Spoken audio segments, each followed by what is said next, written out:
Hello and welcome to a Thursday Live right here on the early line on SportsGrid and all across that SportsGrid network. It includes sportsgrid.com/watch, where you can find your favorite destination and consume everything all across the grid. He is Donnie Rightside. I am Ben Stevens. We are here together for the next 3 hours up until 11 a.m. Eastern time to go all across the sports landscape. We are 1 day away from the Final Four in the women's NCAA tournament in Cleveland. A night of marquee matchups is ahead. We are 48 hours away from the men's Final Four in Phoenix, Arizona. Will UConn get there? With some travel issues yesterday. We'll go all around the association. Final 5-6 games of this NBA regular season. The MLB regular season just underway as well. So much to get to here, DRS, over these next 3 hours. A nice little Thursday here to settle in before the things really get going with the women's Final Four Friday night, men's Final Four on Saturday night. Tons of Major League Baseball, exciting options in the NBA as we come down the stretch here. 5-6 games left for some of these teams and still jockeying for positioning here. Let's get after it. 3 hours today. Let's go. A huge game between two teams near the top to start things off for us yesterday around the association. The Oklahoma City Thunder entered yesterday without Shai Gilgeous-Alexander, but only a half game behind both the Denver Nuggets and the Minnesota Timberwolves for that number one spot in the Western Conference. Now making a full game behind as the Boston Celtics keep doing what the Boston Celtics have done all year long. Make that 60 wins now for the season, clinching the NBA's best record, which is not just a celebration, DRS, for the regular season, but huge postseason implications as well, as the Celtics will host every game on their way potentially to an NBA championship run inside TD Garden. Let's welcome in that Sports Grid radio audience here. Hour number one of a Thursday live on the early line. He is Donnie Rightside. I am Ben Stevens. You are listening on Sirius XM channel 159. All of our radio terrestrial affiliates now in the fold as well. The Celtics win big as OKC was without SGA yesterday. They win by 35. They get a combined 74 points from Jason Tatum, Jaylen Brown, and Kristaps Porzingis, who goes off for 27, 135-100, as Boston clinches the NBA's best record, make that 60 wins so far this year. Back-to-back road games in the NBA, one against Philadelphia, which Embiid came back and the Thunder took a loss, then the back-to-back there with the Celtics where they got absolutely hammered. And we always talk about how hard it is to travel on a back-to-back, and sometimes you lose those legs in the second half. How about the fourth quarter? Celtics 42, Thunder 17. Blowout victory there for the Celtics, clinching, and now will find themselves just hanging around for the final week and a half of the season. Yeah, certainly will. Boston covers as a 12-point home favorite. They are 33-3 straight up inside TD Garden this year. That home floor advantage in the NBA playoffs, that could be critical. The Phoenix Suns battling for position in the Western Conference, trying to stay out of the play-in tournament, be one of those top 6 seeds. Well, yesterday's victory for Phoenix at home against Cleveland will help in that. 122-101, the victory for Phoenix yesterday at home. Devin Booker, after going for 52 on Monday night against the Pels, goes for 40 last night, and KD pours in 32 more. The Suns win by 21 at home. Yeah, the big three did play last night, but Bradley Beal, 32 minutes, only 3 of 9 from the floor, 7 points. But you don't need that, as you said, Ben, when you have a guy like Booker dropping 40 points, fresh off a 52-point effort, and then Kevin Durant getting involved, 13 of 23 for 32 points. This team has me wanting to start to buy into rallying in the valley. It is a very good thing to be playing your best basketball at this best time. The Milwaukee Bucks maybe not doing that, DRS, after a night where they were upset by the Washington Wizards, losing outright by a couple of points as a 13-point favorite. They do the same thing last night against the Memphis Grizzlies. They lose by double digits as a double-digit favorite, laying 12.5. Second straight confusing upset loss for Milwaukee. Yeah, how about this? Doc Rivers improves to, should we say, 15-15 on the season since taking over Milwaukee, who had one of the best records in the NBA. I understand that they're injured. Key guys were out of the lineup. But you have one team that's playing for playoff positioning, like the Milwaukee Bucks, and one team just dead out of it in the Grizzlies. And a back-to-back losses did bad franchises here in the NBA for the Bucks. Yeah. Sound the alarm, baby. Something ain't right up there in Milwaukee. Listen, Giannis was still there, but on the other side, Jaren Jackson Jr., 35 points for Memphis. And G.G. Jackson continues to delight in his rookie season, 15 points, 12 boards as well. The Bucks have now dropped 4 of their last 5 games. How about this one, albeit in a losing effort for Detroit last night against the Atlanta Hawks. The Hawks playing a lot better basketball. Atlanta wins by 8, 121-113. But Malachi Flynn, off the bench for Detroit, scores 50 points, a 50-piece for a bench player. Just the third time, DRS, in NBA history, a player has not started a game, come off the bench, and still drop 50. Yeah, the crazy part about it is, okay, it's a 50-point game in the NBA, which is very hard to get even for superstars, but it's not like a guy was averaging 31 points a game off of the bench and he finally got the 50. Guy was averaging like 5 points a game here and then drops 50 points out of nowhere. It's just a wild story for Detroit, something nobody saw coming there for sure. Nobody saw it coming, but Atlanta, meanwhile, DRS, I've been very critical of this team not winning basketball games, has won 6 of their last 7, and they have gone over in a ton as well. Atlanta and Chicago firmly into the play-in tournament spots in the 9-10 in the Eastern Conference, but we'll see who ends up with home floor advantage. Yesterday in Major League Baseball, after a very sluggish start to this year, the Houston Astros are starting to find their footing. They, of course, were swept in a 4-game set by the Yankees to start off the year. They won their first game against the Jays. They dropped their second. A big victory yesterday at home, 8-zip over Toronto in H-Town. Yordan Alvarez goes deep twice, as speaking of 2, it's the second win for the Astros this year. Yeah, 15 hits for the Astros. They really came to play yesterday, but also the bigger question mark is what's up with the Blue Jays? No hit, 1 hit, and didn't score 2 runs until the 9th inning off of Josh Hader. So theoretically, they probably shouldn't even have scored a single run in this series, which is wild to see that out. I don't know where the Blue Jays are going from here, but that's a tail kicking down in Houston.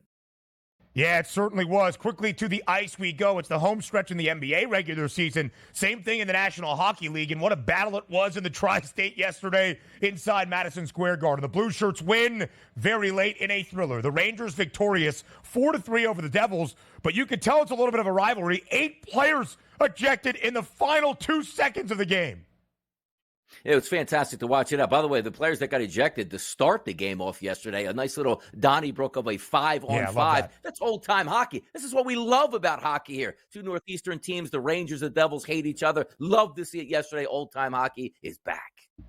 Listen, as soon as that puck was dropped, there was an all-out brawl. All 10 players on the ice, the 5 for the Devils, the 5 for the Rangers, scrapping like it was Donnie Rightside out in the schoolyard back in his earlier days. And big news yesterday in women's college basketball, now to the new era in the WNBA. A superstar in Angel Reese has declared for the WNBA draft she is going to be a top 3 pick this upcoming draft. Yeah, no surprise there. It would have been interesting if she did come back to college basketball to play that villain role for one more year. We would have loved to have seen it, but off to greener pastures there. A professional she is now. A national champion in her career. She ends with 79 consecutive double-doubles. We'll go to big NFL news up next.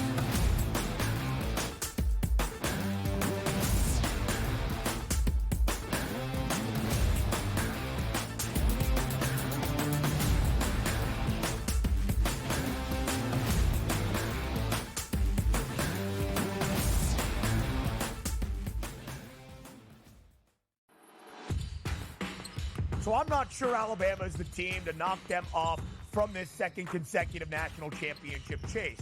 But what will be the key for the Crimson Tide if they can even cover a number? That wing ball screen action, how you defend that is going to be a problem because Donovan Clingan forces you to change so much what you do defensively if he's able to score inside. Only on SportsGrid. Talk all you want about how fat he is. No one can guard him. No one can stop him. He's a violent offender. He does whatever he wants in the low block and at the 10. He just does whatever he wants and scores at will, ad nauseum. They're the Mike Tyson of college basketball. At some point, they're going to throw a haymaker. And when it connects, Pharrell, you're not getting up. Pharrell Coast to Coast. Only on SportsGrid. Your gut says Miami is going to win, and you should take the over. Your gut also said your NFT selfies would only go up in value. They didn't. But your head is on SportsGrid and knows the QB is in concussion protocol. The backup has a 45 QBR against the zone coverage. The New York D has the most sacks in the league. So yeah, trust your head. It's smarter to be on SportsGrid. It's smarter to be on SportsGrid, your 24/7 sports wagering network. The early line. Magical and historic season in Lincoln, Nebraska continues. He is the best player in the NBA, but also in the biggest moments where the national media is watching. Newswire. Something that we have never seen happen before with one of the iconic coaches in the game. Pharrell Coast to Coast. The team covers. It's automatic.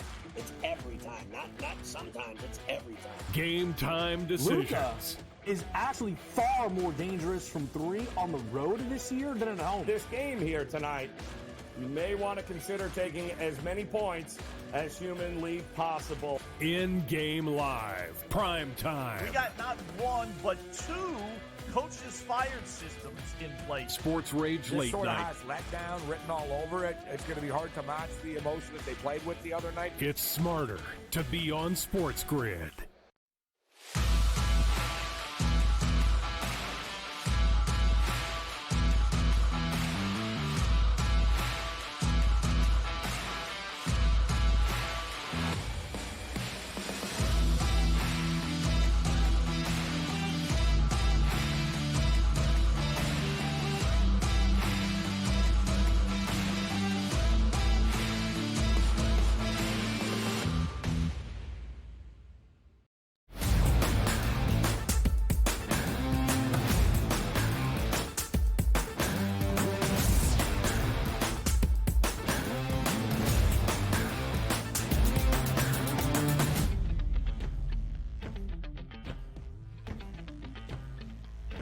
So I was not here live on the early line yesterday. It was Donnie Rightside and Joe Ranieri. But right as the show was coming to a close, our producer Joe Frieso gave the guys the breaking news in the final 2 minutes we had of airtime. The NFL blockbuster trade that we saw between Buffalo and Houston. The Bills sending Stefon Diggs to the Texans. DRS, let's start there. Just when you heard that yesterday, what was your immediate reaction? Incredible, stunned, came out of left field, didn't expect anything from what we were anticipating of what was going to happen. And quite frankly, just coming at a random hour at 11 o'clock, we've probably been working on this deal for weeks. Nobody heard about this deal coming through. So the fact that it hit like a lightning bolt yesterday tells you how much we love the NFL. Like, ooh, now we got to get to the schedules next year and the teams and the divisions. We got to get a breakdown, and it's only April here. I love to see it. Yeah, it was a huge, huge deal. Now, there's been a lot of speculation about how happy Stefon Diggs has been in Western New York and maybe how happy the Bills organization has been with Stefon Diggs. And we'll start to break that down now because it's not just Stefon Diggs at the age of 30. He turns 31 years old by the time we play the 2024 NFL season in November of this upcoming year. That's a huge deal for Houston to acquire Stefon Diggs. But there's also all of the assets that were given in this deal. And I think it speaks to maybe his favor running out with Buffalo, who has undergone a ton of changes already this offseason. The Bills get a second rounder in return. Okay, not bad for a 30-year-old wide receiver in next year's draft.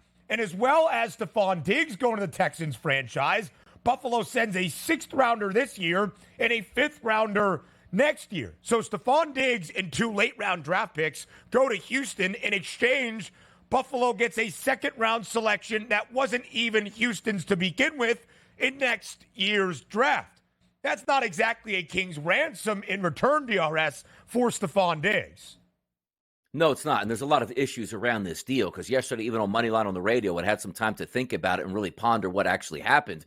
The initial shock is, oh my goodness, a number one wide receiver is going to the Houston Texans. And that's rightfully so how you're supposed to treat this. But then you start to say, okay, well, what about the Buffalo Bills? Why are they moving on from Diggs? And you can almost argue, Ben, like a second-round pick next year, okay, it might turn into something, but we're probably expecting that team to be a good football team. Now let's remove that from the equation. If the second-round pick was this year, you might even be able to argue, say, you know what? We got extra ammunition this year. It's a great wide receiver draft. We're going to put some capital together. We're going to trade up into the top 10 if maybe we can get one of those superstar wide receivers that falls a little bit, and then we replace a great wide receiver with what we hope is another great wide receiver. But also, the other end of it here, you saw the trade go down, and Adam Schefter tweets out, hey, look at this. Blockbuster deal going. Stefon Diggs to the Texans for draft compensation. The minute you saw that, it's like, oh my goodness, like you figure it'd be Stefon Diggs for at least a 1 or 2 twos or, consecutive picks, back-to-back threes. Didn't happen here. So you knew something was off. And the final point here is what was actually going on with the Buffalo Bills? Were you going to eat $31 million in cap space up to get rid of a wide receiver and not even get draft compensation in this year's draft? Something went horribly wrong down the stretch last year with Stefon Diggs in that locker room, or Stefon Diggs, what he was putting on tape where they're saying, like, you know what? He's cooked right now. We got to move him while we can get something for him.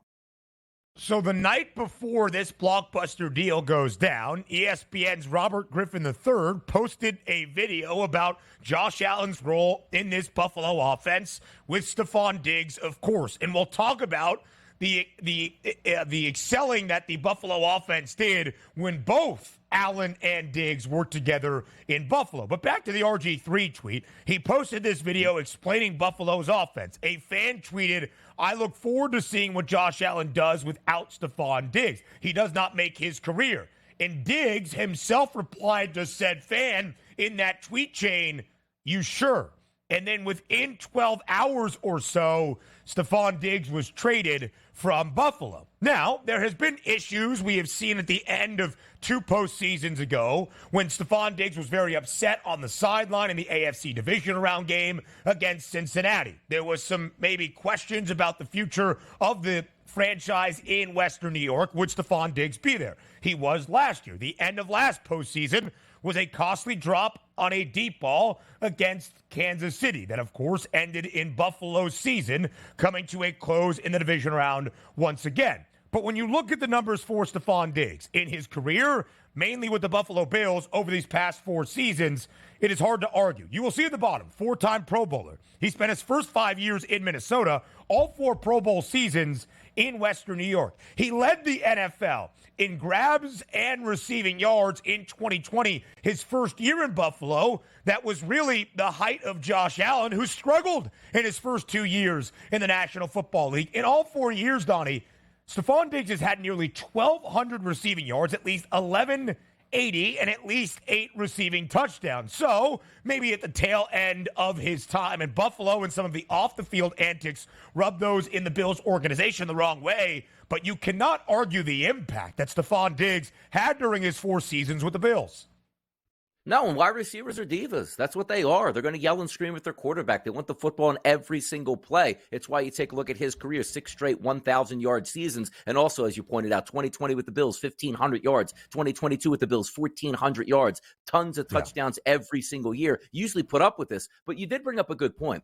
Like, not this offseason, last offseason. It was Stefon Diggs is upset. And I said, what could make a wide receiver so upset when all he does is get hundreds of targets per year from his quarterback, and his quarterback has an absolute howitzer that can hit you 60 yards downfield? It's a dream to be a wide receiver, but that's how crazy some wide receivers are. We've seen it in the past. Terrell Owens was a nutcase here. You saw Antonio Brown was a nutcase in the NFL, but usually you're going to put up with those antics in the locker room if you perform on the field, which Stefon Diggs always did. Now, again, the question would be, he had 1,100 yards last year, 1,183 to be exact. He looked like he was on pace for maybe a 1,700-yard season early, but fell off late in that season. Something is just wrong. And you can almost argue, like, if you got a 1 back and let's just say a 2 the following year, but nobody's going to look at this by saying, like, well, we don't owe him any more money, so it's an even swap. You ate $31 million against your salary cap to move this guy off for a pick you can't use this year when you're supposed to be in that zone for trying to win the AFC Championship and the Super Bowl. Something really was off with Stefon Diggs for him getting moved at a time where the Buffalo Bills are supposed to be one of the leaders in the AFC. So, DRS, we'll talk about what this means for the Houston Texans on the other side of the break. When there's a blockbuster NFL deal, you spend some time breaking it down. But let's talk about Buffalo, who is the 28th overall pick in this first round. They were the team favored to take Xavier Worthy, the speedster out of Texas, who ran the fastest ever 40-yard dash at the NFL Combine at the beginning of last month, a 4.21 40. There is now a thought that when you look at Buffalo's wide receiver room, no Stefon Diggs, no Gabe Davis anymore, they are going to be heavily invested in drafting wide receivers for the future. Here are Buffalo's odds in the AFC and their outlook for 2024. Still a team win total of 10.5. Still the divisional favorites. They won the division, by the way, all 4 years when Stefon Diggs was in Buffalo, plus 160. But they moved back.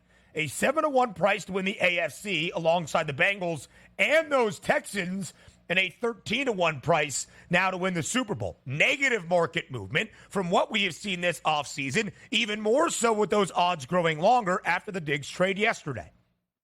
And also, they let go a lot of players on their defense and had a couple shaking pieces here that got shipped out on the offensive line. But let's take a look overall at what we expect from the Buffalo Bills next year. You have pieces to the puzzle. Josh Allen is wonderful. He's going to be tremendous next year. You take a look at Khalil Shakir, can be a piece to the puzzle. Quick guy that showed some, pretty good stretches down the back stretch of the season. Curtis Samuel, one of those Swiss Army knife guys you can get creative with. But bringing in Mac Hollins, that's not going to do it here. You're going to need that number one. And I always preface this by saying the season doesn't start tomorrow. This isn't the Buffalo Bills' final pieces here. We know a lot of wide receivers out there in the market. There's a lot of talk about a wide receiver from Vegas. Devontae may be getting on the move. You take a look here at some other pieces with T. Higgins and Cincinnati, who could possibly be on the move. I do believe Buffalo's going to add a number one wide receiver before the season starts here. The NFL draft exactly 3 weeks from tonight. It is that first round. And by the way, Buffalo is favored to take a wide receiver. It's a minus 240 price on the FanDuel Sportsbook. But it's optimism for Houston. How this works for the Texans next.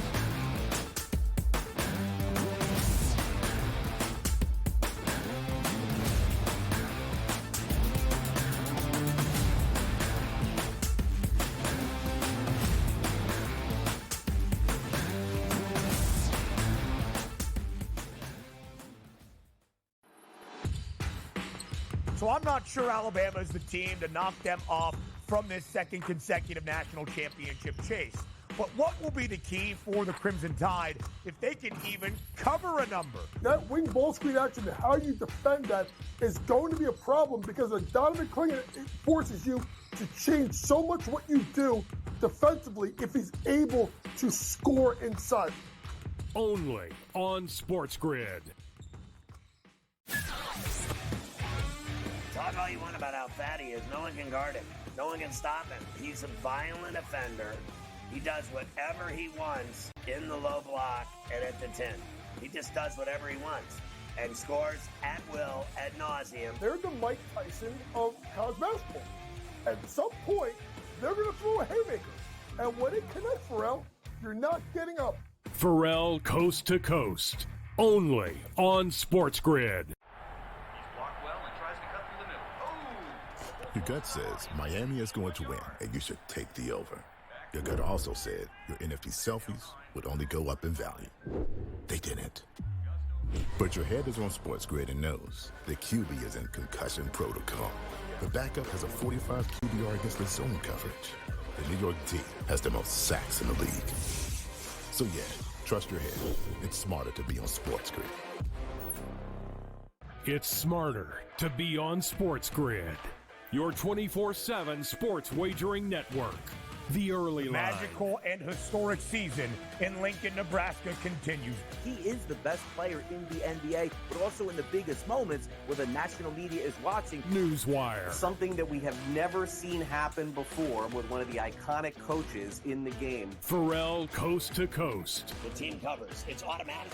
It's every time. Not sometimes. It's every time. Game time decisions. Luka is actually far more dangerous from three on the road this year than at home. This game here tonight, you may want to consider taking as many points as humanly possible. In-game live. Prime time. We got not one, but two coaches fired systems in place. Sports Rage This Late sort Night. of has letdown written all over it. It's going to be hard to match the emotion that they played with the other night. It's smarter to be on SportsGrid.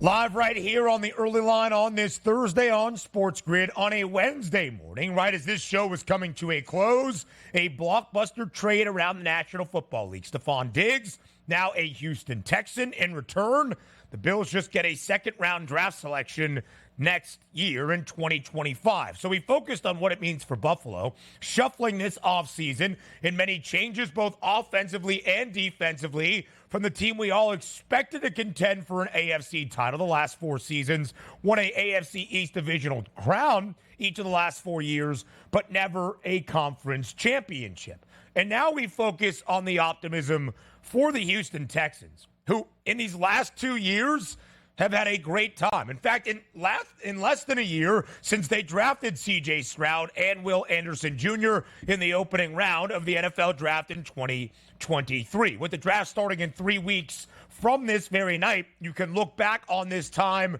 as nothing but success for this Texans franchise. A team, DRS, that entered last year with 6.5 wins as their total, went way over that, got to double digits, won the AFC South and a playoff game. Their head coach, DeMeco Ryans, won Coach of the Year. Their quarterback, C.J. Stroud, won Offensive Rookie of the Year in the National Football League. And then this offseason, they get Stefon Diggs. So you add Diggs to a wide receiver room that already features the promising rookie, now into his second year, Tank Dell, and Nico Collins, who was Stroud's favorite target a year ago. You re-sign Dalton Schultz, the tight end, and extend him. You trade for Joe Mixon from the Cincinnati Bengals. Running back, always a conversation in terms of value. And then you also deal for Stefon Diggs. The Texans are all in. What does this do to their overall outlook, DRS, as a true contender in the AFC? I love it. And it's funny to say that the wild card now in this football team is going to be C.J. Stroud. Can he be equally as good as he was his rookie year? Is he going to take the next step, meaning that he is the elite guy in the NFL to challenge Patrick Mahomes? The one thing we do know, the kid's got a big arm, showed a lot of moxie last year on a team where I didn't think was going anywhere. Let's fast forward to this year and this offseason. Once the season ended and the Houston Texans had been limitless, and my goodness, that was a great season. Promise me one thing, Houston. You get yourself a true number one wide receiver, and it could be lights out in the AFC next year. And what do? Go out and get Stefon Diggs. Now, a lot of people say, well, Donnie, Nico Collins is already a number one. He might have been on a trajectory to being a number one, but just because you have one good season doesn't mean you just parlay that over. Look at Stefon Diggs, 6 straight 1,000-yard seasons, multiple 1,400 plus yard seasons, tons of touchdowns, and a true go-to guy. And what happens there now? Stefon Diggs is going to command rollover coverage, the same way Nico Collins did last year for Houston. Now you have to decide what you're actually going to do. And then you throw in Tank Dell, who is equally explosive as those 2 other wide receivers. And as you pointed out, a solid tight end that you bring back in Dalton Schultz, being that safety blanket over the middle. And now you get Mixon, who's going to be a veteran guy that's going to pick up every single blitz, can catch out of the backfield, and also run the football. What's not to like about Houston? The only problem is we can't always put these teams on the same trajectory. Great season last year. They're not going to catch anybody by surprise this year, Ben. And also, as we know, what C.J. Stroud did well last year, defensive coordinators around the NFL are going to spend 6 months on seeing what he liked to do, what he didn't like to do, and trying new things out. But I'm very optimistic on Houston. They did exactly what I wanted them to do. Surround your young, talented quarterback with a ton of weapons, an overage of weapons, if you will. I love it. I can't wait to see this play out down in Houston. Look at those AFC title odds. Again, put them back up. Look at the AFC championship odds, because that deal yesterday that sent Stefon Diggs to Houston moved the entire market. The Chiefs' price moves back. The Ravens' price moves back. We showed you the negative market movement for the Bills. That's because you have to move a couple of dollars and cents around when the Texans' price was slashed in half to win the AFC title, from 14-1 to 7-1. Normally, wide receivers don't command that much respect in the odds market. But it's not just the addition of Stefon Diggs. It is everything that Houston has done in the past calendar year, all coming to a head. They are now a plus 110 favorite to win the AFC South crown for a second consecutive year. That is the market movement. They are 15-1 to win a Super Bowl. It was 25-1 yesterday. Again, it's not all Stefon Diggs, but it's a huge linchpin in where this Texans franchise is moving.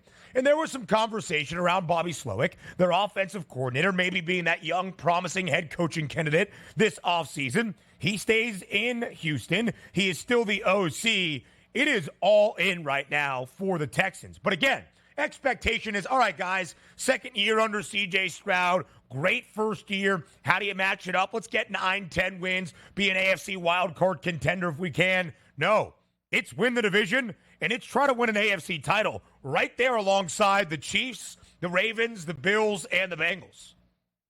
And they should be there. They really should. And also, credit an organization that's going to surround your young quarterback with a ton of talent. Also, we love the fact that DeMeco Ryans came over. We knew he was going to be a great head guy. It's like, oh, you know what, though? Typically, you want the offensive guy here as the head coach because he's going to get along with the quarterback. Slowick's been a great offensive coordinator. What a win, just like the Detroit Lions we talk about, keeping their offensive coordinator in town. A massive win for Houston to keep that continuity going into year number 2 with C.J. Stroud to play out here. Also, you're taking a look at what are these wide receivers going to do because it opens everything up. You can't single coverage. One of those guys are going to burn you, which then opens up the tight end over the middle. Mixon in the backfield, you had plenty of room to run. You take a look at the standings now in the AFC South. They're clearly the best team in that division. The Jacksonville Jaguars look like they were going to have a reign of 5 to 10 years with Trevor Lawrence. They're so far back right now at a plus 280 price, and I completely agree with that. I can't wait to watch it because you talk about the quarterback position, right? When is your time to strike in the NFL? You see what the 49ers are doing. You have a cheap quarterback that you can get away with for 2 to 3 years where you don't have to pay them anything. Even though Stroud was a high draft pick, you're not seeing any real quarterback numbers till years 3, 4, and 5 of that deal. Spend now. If the kid is good now, go all in. And it looks like what the Texans are doing. And I preface this again by saying, we're not at opening day yet in the NFL. The Texans probably going to continue to add on throughout the draft and make deals here. The trajectory of this organization from just a few years ago never would have saw this coming. They were a laughingstock, and now they vaulted into, you know what? We might be able to win the whole thing. What a sensational deal Nick Caserio, the GM in Houston, made last year, looking back on it, giving up a first-round pick this year to move back up to 3rd overall and take Will Anderson Jr. And now the Texans, just 1 year away from drafting 2nd and 3rd overall, DRS, are probably in a position in this year's NFL draft to just fill based on what adds value, not positional need. That's crazy to say for a team that had a rookie quarterback and a rookie head coach just this past NFL campaign. We'll have plenty more reaction into our second hour with the mastermind of the pigskin, Joe Lisi, but now we turn our attention around the association. We're still very far off from an NFL season even beginning. We're in the final 5-6 games of this NBA regular season, where each win has some sort of significance and implication on the playoff standings, including last night in Boston. The Celtics win by 35, 135-100 over Oklahoma City. The Thunder did not have Shai Gilgeous-Alexander. And frankly, Boston just wins games at home. 36 inside TD Garden this year. They are now 33-3.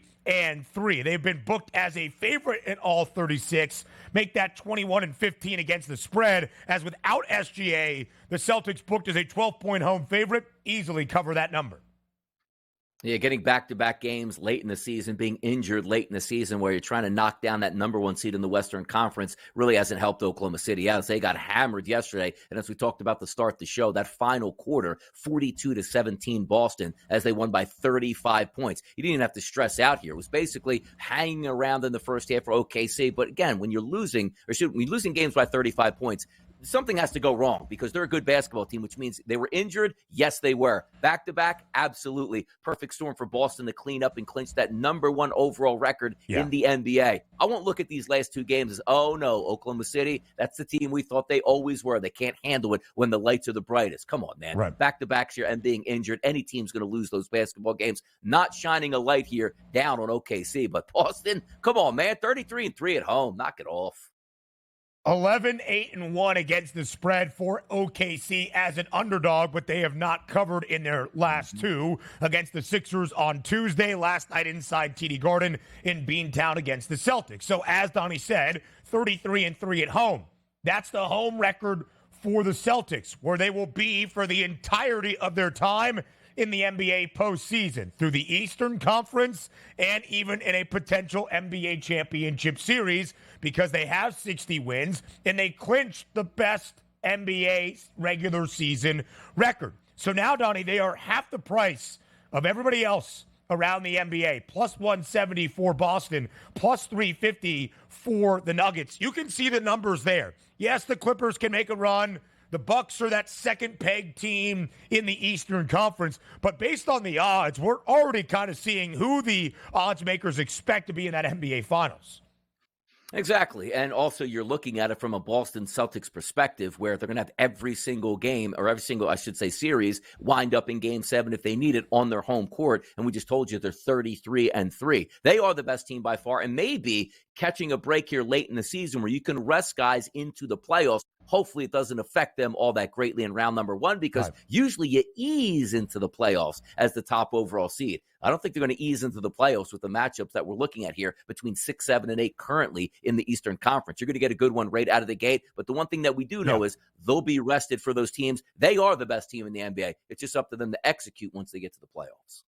So a big loss for OKC despite not having Shai Gilgeous-Alexander. This 2-game skid now. The Thunder a game behind both Minnesota and Denver for that top overall seed in the Western Conference. That is a race in these final 5-6 games of the NBA regular season. We'll detail where the Western Conference standings are on the other side of the break as well. A big win in the Valley yesterday for the Suns. Again, each and every game in some form or fashion affects your seed line in the NBA standing. Around the association, we continue next.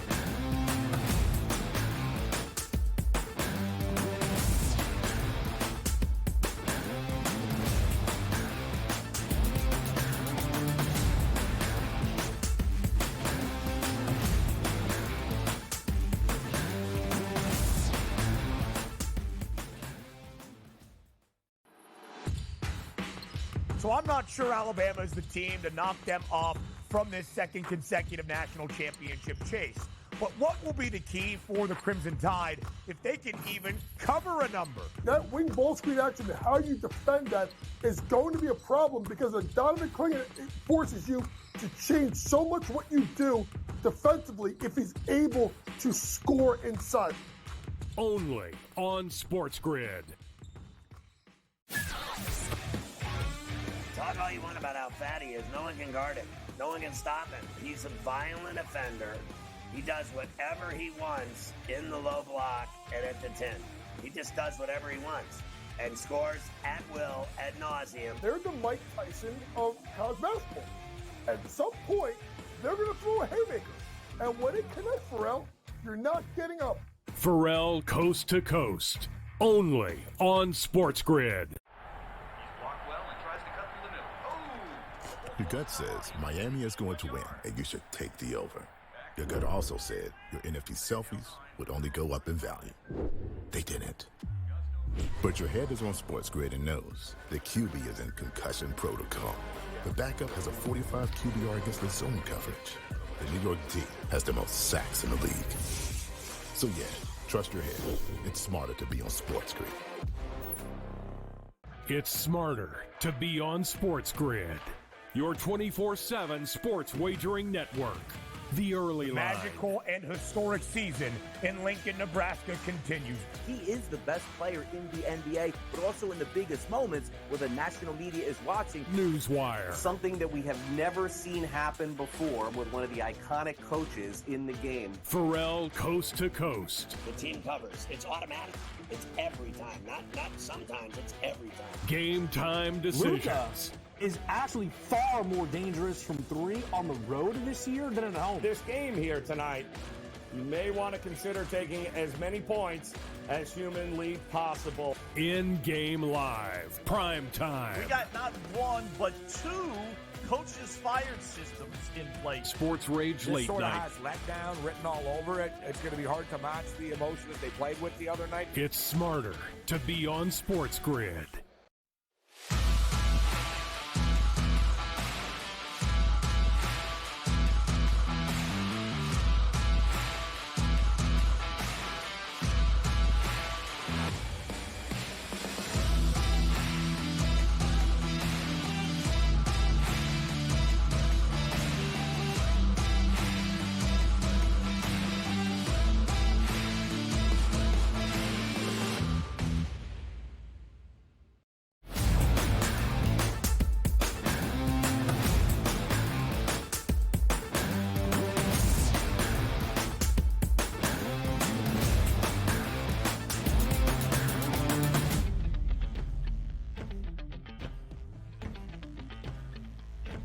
Around the association we go. As we only have a week and a half left in this NBA regular season, a week from Sunday, that is it. It's all about postseason positioning. Where is your seed line? Trying to be in one of the top 6 spots in both of the conferences to avoid the play-in tournament, or maybe jockeying for position in those play-in tournament seedings at this point. And that was a key last night, Donnie, in Phoenix for the Suns at home in the Valley against the Cleveland Cavaliers. The Cavs struggling as of late as well, trying to hold on to the 3 spot in the Eastern Conference. But they did take an L last night on the road in the desert. The Suns win by 21, 122-101 over the Cavaliers. They got a 40-point performance from Devin Booker. KD added in 30-plus more in the Suns win and cover as a 5.5-point home favorite. This is what we're waiting for the Suns. Big 3 being healthy, playing good basketball, which is what they're finally doing, 45-31 on the season. But if you take a look at the Cleveland Cavaliers, their starting lineup wasn't bad yesterday. Mobley, 20, Allen, 20, Garland, 15, Mitchell, 24. Strus chipped in there with 9 points, but he got nothing out of the bench there. 13 total points coming off the bench, and that's what's going to do you in. You still need that depth. But if we were looking at the game yesterday overall for myself, I still don't know what to get out of Phoenix. Like, they're eventually going to force me to take a flyer on them once we get to the end of the regular season if this keeps up, which means they're healthy and they're playing well. And quite frankly, like Bradley Beal, just get in when you need to here. If you have a night-to-night basis like we talk about the Dallas Mavericks, right, with their 2 superstars at the top, Kyrie Irving and Luka Doncic, if you got those guys going well, you could beat anybody. And last night, Durant, 32 points, Booker, 40 points, fresh off that 52-point game. This is the top end of the spectrum for the Phoenix Suns, where if they bring this type of game to the NBA playoffs, they are going to be a tough out over a 7-game series. But I don't know if I want to buy in. 2 weeks ago, I was completely out. This team's a bum. They're choke artists. I can't get down with it. And now I look at games like this and say to myself, why not? Why not Phoenix? I know they're going to money burn me by far if I do take them, but I feel like I have to take them now again, and it's making me upset. So you saw those NBA championship odds for the Suns at 23-1. A couple of weeks ago, I started to buy into Phoenix, thinking that, all right, we've hit the bottom of this valley here in the Valley. I'll go in. I got a 12-1 number on the Suns. It is worse than that now. I'm going to burn money on Phoenix, but with that same thought, Donnie, I am invested in the Suns figuring it out. They need more out of Bradley Beal, because last year we saw KD and D-Book combined for 70-plus in pretty much every playoff game, and they ran out of gas because nobody else was contributing. This year they have Grayson Allen. They have Bradley Beal. They have some pieces you would think for the Suns to be able to make a run.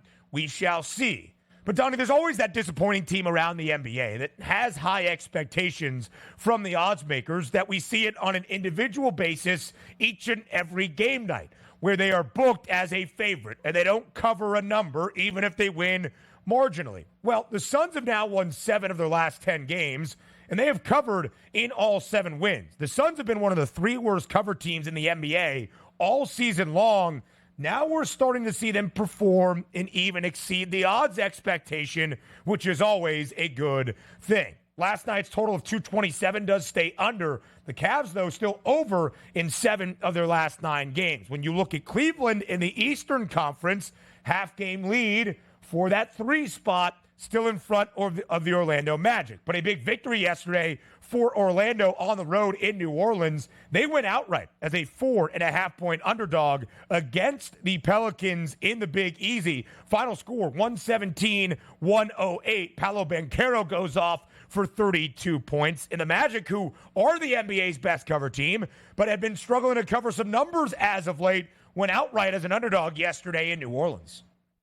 I was surprised by this game because I thought the Pelicans were the better team here. Even though coming into the basketball game, Orlando had won 2 straight games. The Pelicans had lost 2 straight. I thought it was a great spot on their home court to sort of rectify the situation, meaning, hey, New Orleans, you got to win some basketball games down the stretch if you want to avoid the play-in tournament here at the end. I don't know if that's going to happen now. I hate everything that I'm seeing out of the New Orleans Pelicans, but on the contrary, that's a nice win for Orlando. Like, they're 45-31. They're a quality basketball team here, flying under the radar because everybody's just just expecting once they get into the playoffs that they're going to crumble. But these are de facto playoff games for the Orlando Magic, so they can stay out of the play-in tournament at the end of the season or the play-in rounds, going up against teams of the like of the Philadelphia 76ers, the Miami Heat. You're trying to hold off the Indiana Pacers. They're just winning basketball games, going about their business. But I want to put that panic, like New Orleans is supposed to be better than this. They're supposed to be handling their business, maybe even a top 3 seed with the talent that they have on the roster. It's just not playing up to its part right now. 3 straight losses here. That can't happen. Both the Suns and the Pels, 45 and 31, but based on the tiebreaker advantages at the moment for Phoenix, the Suns in the 6th spot. New Orleans on this 3-game skid falls into the 7th seed in the Western Conference. Of course, that would be the top team in the play-in tournament, but you don't want to be in the play-in tournament. Weird ending of the game yesterday in the final seconds because of the way Orlando plays. Physical, it was a grinded-out game. Of course, maybe some of the frustration for the 3-game losing streak. Herb Jones, Trey Murphy, and Dyson Daniels, all 3 players for the Pelicans, get ejected in the final seconds of the game last night in NOLA, and Zion Williamson left early with what the Pelicans are calling a finger injury. Now we go to the nation's capital. The Lakers playing pretty good basketball at this moment. They don't cover last night against the Wizards as a 13-point road favorite in D.C., but they do win by 5, 125-120. The Lakers now have won 8 of their last 9 games. They have covered in 6 of those 8 wins. Last night's total, even booked up there at 236, goes over. The Lakers, some offensive output. They've gone over in 10 of their previous 14 games. How about this? One of the better teams in the NBA right now is the Los Angeles Lakers, playing great basketball down the stretch and healthy. Who would have thought that? Now, granted, the Washington Wizards aren't a great franchise, 15-62 now, but they did come up with a victory against the Milwaukee Bucks. They'll bite you here if you let them, but the Lakers were too good yesterday, which did include 38 minutes out of Anthony Davis and 36 minutes out of LeBron James on a back-to-back performance, something that we might thought maybe one, or if not both, might be sitting out this game. And credit D'Angelo Russell, coming up big for me yesterday. Had him to make 4 3-point shots or more at a plus 128 price, 4 of 10 from 3-point range, worked out perfectly here. Great win for the Lakers, not because it's against a team they should beat, but this is how you handle your business comfortably now in that play-in round. All 5 starters for LA scored at least 16 points in that starting lineup. The Lakers have won 3 straight. They're making up a little ground. The Lakers have already played 77 games. They only have 5 left in this regular season, but they're now a game behind the Sacramento Kings, who sit in the 8th spot. The Lakers are going to be in the play-in tournament more than likely at this moment, but they could move up to the 7-8 line and only have to win 1 game in the NBA's play-in tournament to see the postseason once again. Big win for the Lakers, even though they do not cover on the road in D.C. Now we turn our attention to Major League Baseball as we fly around with the recaps from a Wednesday evening. The Houston Astros not off to a great start this year. 1 win entering yesterday in their opening 6 games of the season. Now make that 2 in their first 7. Booked as a $1.50 favorite at home. They blanked the Blue Jays 8-0. Yordan Alvarez goes deep twice, and the Astros get their 2nd win of the year. Yeah, easy victory over them. And I don't know what happened to the Toronto Bats, because the one thing that you do know, forget about the starting pitching for Toronto. You're supposed to lean on George Springer, Vladdy Guerrero, Bo Bichette, Turner. There's got a lot of talent in that lineup to go down to Houston and basically have 1 inning where they scored runs, which was a 2-run shot in the 9th inning off of Josh Hader. Outside of that, they probably should have been shut out and almost no hit in 2 of those ball games. You can't have that. I understand it's early in the season. You take a look at games played in the Northeast where it's cold temperatures. Hey, man, bats just aren't coming around yet. Let's wait for hitting weather. Hitting weather, they're in a dome for the Astros playing against them here. Hitting weather for the Astros, they turned up yesterday with 8 runs. I don't know what to make of the Blue Jays, but that offense should be way better than what showed out down there this weekend in Houston. Toronto now 3-4 this year. I will just say this about the Astros start. Yeah, just 2-5. But 4 of the 5 losses, including in that opening sweep against the Yankees, have come by 2 runs or less. Christian Javier, despite 5 walks yesterday, still 5 innings of shutout baseball, only 1 hit allowed against the Jays. Now we go to the other team in Texas, the reigning World Series champs, on the road, though, in Tampa in the Trop. But a victory for the Rangers. 4-1, the victory for Texas over Tampa. The Rangers now 4-2 this year. The Rays, like the Jays, their divisional mate in the American League East, now 3-4 this season. Yeah, build up, Rangers. We know they already suffered some injuries early on, still waiting for some pitchers, some high, talented pitchers to come back into that lineup. But Nathan Eovaldi, 7 innings pitched, no earned runs, 8 Ks yesterday. That was a masterpiece as a number 1 starter right now for the Texas Rangers. 4-2 early on the season. There's a lot of talent on this team and a lot of young talent to mix with some of those older veterans that you signed in free agency. I like that win yesterday for the Rangers, and no surprise, stays under the total in Tampa. Come on, Tampa, 1 run here. Could be a boring season for Tampa Bay, which probably means, Ben, they still make the playoffs. Aaron Savali, though, was pretty good yesterday on the other side. It was a pitcher's duel to start. 6 innings for Savali, only 4 hits, 1 earned run. It was a Corey Seager bomb in the 6th inning. He did strike out 8. Then we saw all the runs in the 9th. The Rangers added on 3 in the top half of the inning. The Rays, as they tried to muster up a rally, won in the bottom of the 9th as well. A 1-run victory for the Dodgers yesterday at home against their California rivals, the San Francisco Giants. 5-4 the victory for L.A. at the Ravine. The Dodgers, who we all expect to be one of the best this year in Major League Baseball, represented in the price, -240 as your moneyline favorites, have now won 4 straight games. They're 7-2 to start off this season. Shohei Ohtani goes yard for the first time for the Los Angeles Dodgers yesterday. 2 for 4 at the plate, improving up to 270. He had a game where 1 for 3 Mookie Betts, which is okay, but that drops his average to a paltry 485 on the season, followed up by Freddie Freeman, who I know you needed to get a base hit yesterday, doesn't get one, but still hitting 375, and then Will Smith catching at 406. What can't the Dodgers do? And Tyler Glasnow was on the mound yesterday, 6 innings pitched, and he was okay, only giving up 3 runs. That's all you needed here. Big win for the Dodgers again, 7-2 on the season. Wait till they play their best baseball from their pitching and hitting prospects here. Watch out, but that's 9 games, 7 wins. It's what they're going to do for the rest of the year, feels like.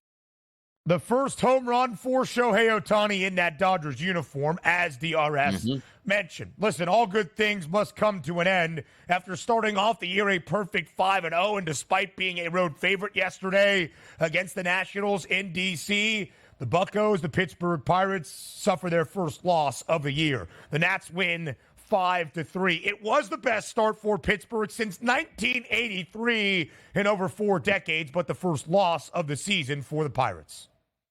Yeah, Trevor Williams gets a little revenge. Used to pitch for the Pittsburgh Pirates, goes 5 1/3, only gives up 2 earned runs. Keller just wasn't good enough. 5 1/3, 4 earned runs against an offense that you think shouldn't be put up too many runs here for the Nationals. But again, it's Major League Baseball. Whether you're great or really bad, you can't win every game. You can't lose every game. So the Pirates finally get a loss in 2024. 5-1 on the season. The Nats 2-3 now here moving forward. The border battle yesterday in Milwaukee. Snow be damned in April, says Donnie Rightside. Put on the snow tires and get to the ballpark, Brewers fans. There wasn't a home field advantage yesterday for Milwaukee. The Twins win 7-3 over the Brew Crew. They were down 3-1 entering the 7th inning, then had a 5-run 7th led by Ryan Jeffers, hitting a 3-run blast. So we said the Pirates no longer perfect. The Fish still winless. Miami now 0-7 as the Halos DRS go into South Florida and win 10-2. The Angels win 10-2. It's the worst start for the Marlins at 0-7 in their young franchise history. How did the astrology happen in Houston? We'll talk about it next.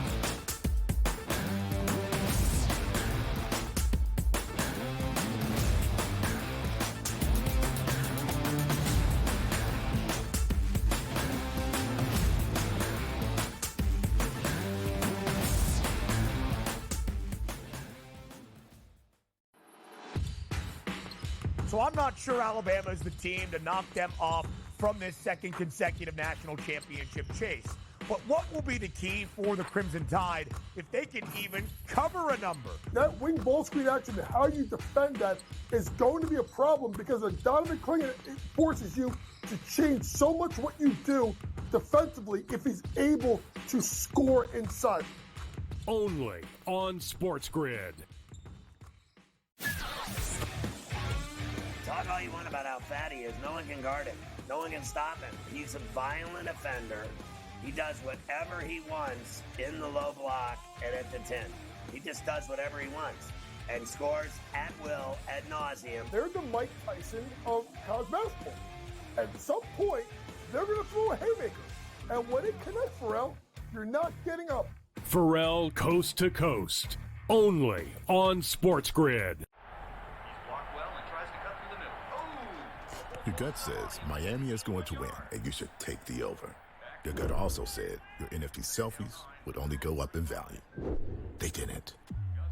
But your head is on SportsGrid and knows the QB is in concussion protocol. The backup has a 45 QBR against the zone coverage. The New York D has the most sacks in the league. So yeah, trust your head. It's smarter to be on SportsGrid. It's smarter to be on SportsGrid, your 24/7 sports wagering network. The early line. Magical and historic season in Lincoln, Nebraska continues. He is the best player in the NBA, but also in the biggest moments where the national media is watching. Newswire. Something that we have never seen happen before with one of the iconic coaches in the game. Pharrell, coast to coast. The team covers. It's automatic. It's every time. Not sometimes. It's every time. Game time decisions. Luka is actually far more dangerous from three on the road this year than at home. This game here tonight, you may want to consider taking as many points as humanly possible. In-game live. Prime time. Not one, but two coaches fired systems in place. Sports Rage This late sort of night. has letdown written all over it. It's going to be hard to match the emotion that they played with the other night. It's smarter to be on SportsGrid.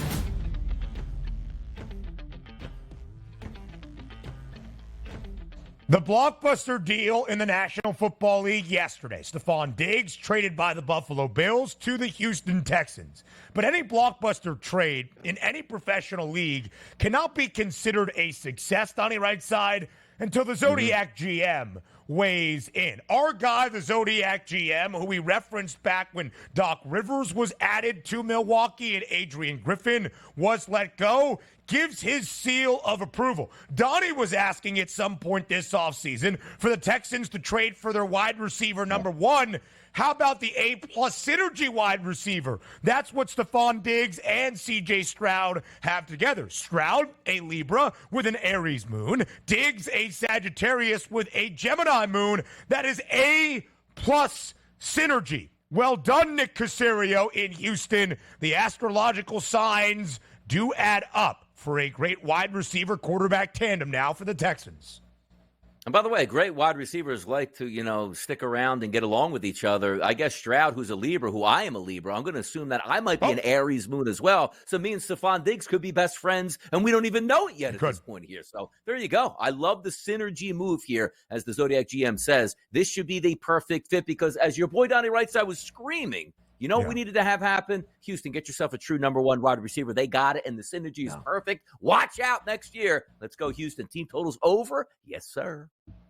Number one wide receiver, number three wide receiver. If you're not an A-plus synergy, just walk out the door. And now they have that. I wonder what the synergy relationship based on astrological signs was for Stefon Diggs and Josh Allen, who seem to butt heads from time to time. But a big deal for Houston, maybe after this from the Zodiac GM. It also influenced the odds makers as well because Houston went from 14-1 to win the AFC Championship, cut that price in half, a 7-1 number, tied for the third best odds alongside those Buffalo Bills and the Cincinnati Bengals. Zodiac GM, we appreciate your work. So at the end of this opening hour, we get ready for Augusta National when hour two starts in less than a minute.